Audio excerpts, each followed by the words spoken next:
When you tell a child that he should go to school, if he doesn't go to school, he's going to be like that man. Who is that man?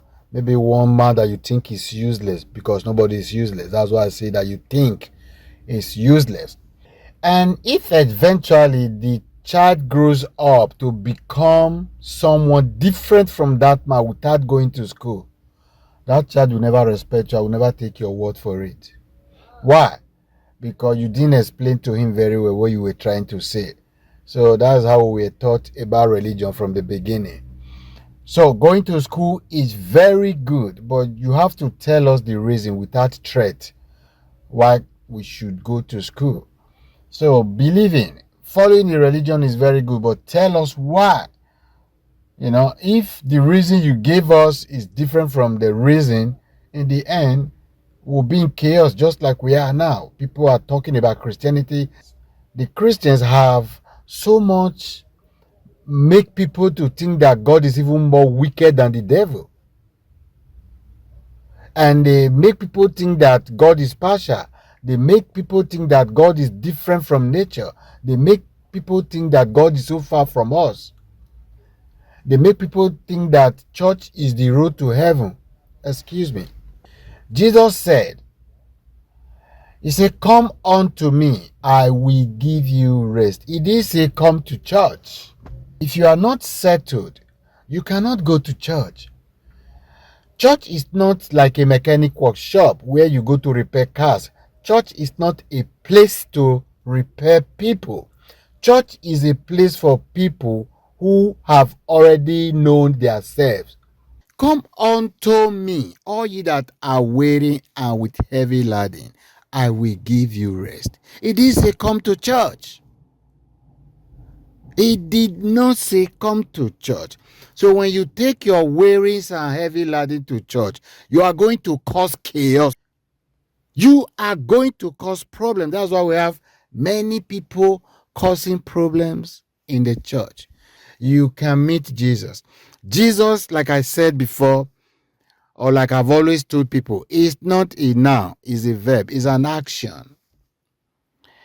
When you mention Peter Obi now, some character and personality will come to your mind. In that case, it's no longer a noun, it's a verb. When you mention very dark man, a character and personality will come to your mind. Then it's no longer a noun, it's a verb. When you mention Buhari, you see, so the devil is not a noun, it's a verb. So when he say, come unto me, all ye that labor, is just live like me. Then you go check, how did Christ live? Come unto me, all ye that are weary and with heavy laden, I will give you rest. So that means you come to Christ before you go to church. Brother Aiedee, who told you that? How did you know? Okay, come here. I don't know where it is in the Bible, because the words are not in book for me. They are written in the heart. There is a place in the Bible, it said, and God added to the church daily as they were being saved.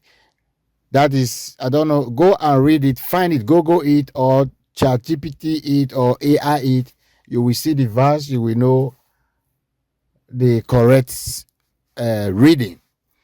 It said God added to the church, all right, I don't know if you say God. He said there was addition in the church, and these people added to the church were people that were saved, already saved. They did not go to church to be saved.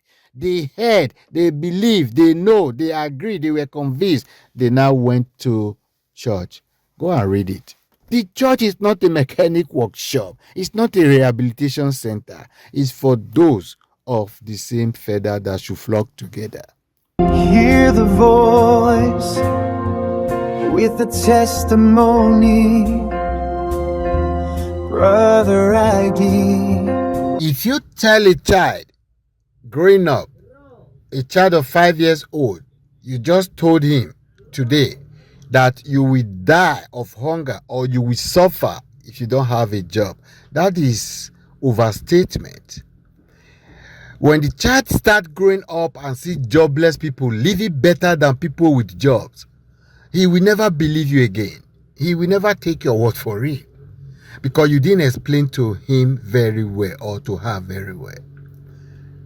Brother Aiedee, how was I supposed to explain to my child that if he doesn't have a job, he will suffer? There is a way to explain that clearly, just what it is. It is because religion was not clearly explained. It was explained by the first people with selfish interest and with anger and with so much rigidity. So that is how we bring up our children, especially in Africa. We bring our children up in fear with so much threat that they become intimidated anywhere, everywhere. So that is why when you listen to so much doctrine, you become intimidated. You said you are holy because you are Christian. That is why you are cool. No, you are cool because you always hear cold words, cold things. So you become a cool person, not a Christian. You become, you no longer become active. So when you tell a child, look, if you don't get a job, you will suffer. Yes, it's the fact. If you don't go to church or if you don't believe in God, you will go to hell. It's a fact. But what kind of suffer will I suffer if I don't have a job? What kind of suffer? Then what kind of hell will I go if I don't believe in God, if I don't follow the way of Christ? Christ is not a noun, it's a verb. Christ is a way of life. Every religion is a way of life. But everyone, just like personality, everyone wants to claim that his personality is the best. Nobody will tell me that his personality is better than my personality. I will not accept that from you. But I will accept that your personality is different from my personality. So when you tell a child, if you don't go to school, you will suffer, you will die, you will do this, it's just too brutal. That is exactly the way it sounds brutal to me when I hear people telling children or people to go to church, if not they go to hell. Telling people to become Christian, if not they go to hell. It is so brutal. You don't have to. The first reason why you have to believe in Christ, the first reason why you have to go to church, it's not about the fear of hell. If you want to go to church or you want to receive Christ for the fear of hellfire, you are a selfish person. But you are supposed to do that for the love of humanity, for the love of the nation, for the love for others, for the love of yourself. Not because you are afraid of hellfire. So that is why you are being caught in the net, because fear is a great weapon. So whatever reflect fear, whatever support fear, it always work to control the people. So if you tell me that you want to go to church because you don't want to go to hell, you will end up in hell. All right, let's go on talking about the misinterpretation of religion from the onset. That is the topic. The role of religion, the moral guardians versus the threat. There are moral guardians in religion, and also there are threats. The threats are not necessary. The threats are just human effort. That is what I'm trying to say. With the moral guardians, is enough for any religion to conquer his people, to control his people, to modify his people, to align his people without the fear, without the threat. Because if in the end people find out the threat is just a threat, in that case the whole thing is finished. And that is what we are facing today. So let's continue. So when he grows up and find out that people without job are living better than his father with jobs, he will never believe you again. But if you have told him the fact that, look, having a job, having a profession is more secure, you will have money to do what you want, you don't have to borrow, you don't have to, you don't have to steal, you don't have to, and when you don't do all this, you have peace of mind and enjoy your money as you have your job. That it is the longest means to pass through this one lifetime. Good explanation. Somebody might explain it better than I just explained.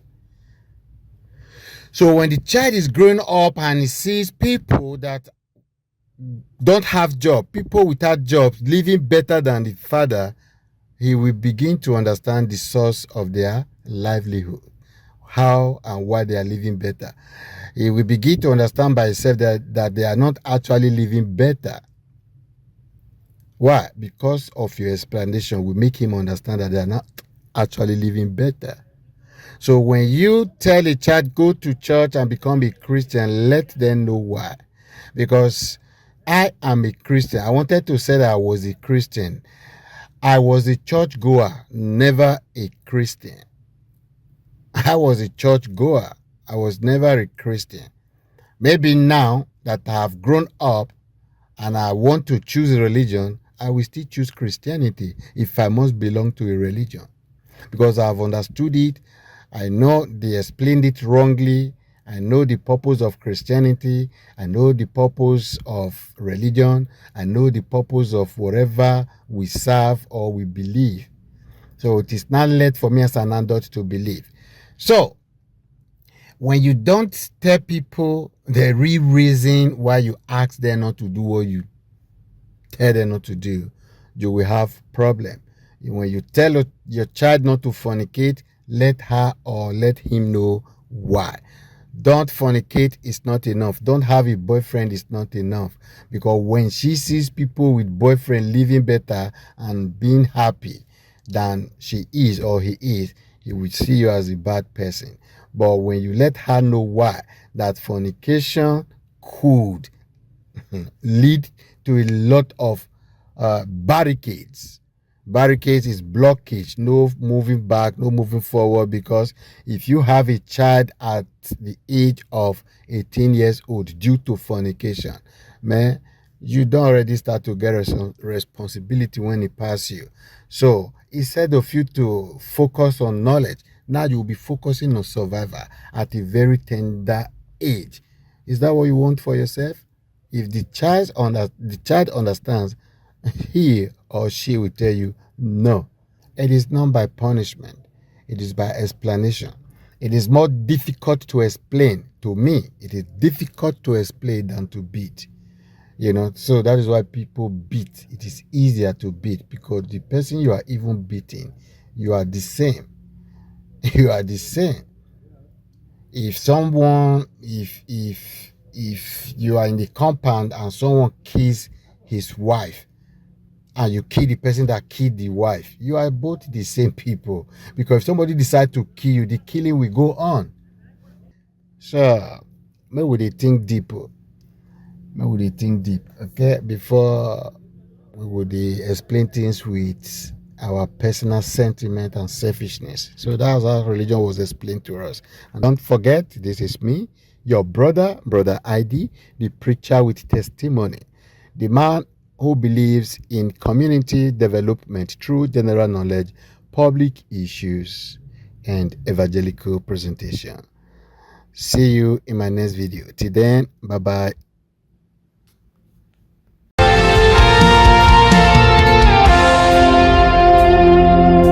Hear the voice with the testimony, Brother Aiedee, for the community, sharing knowledge, lighting up the way.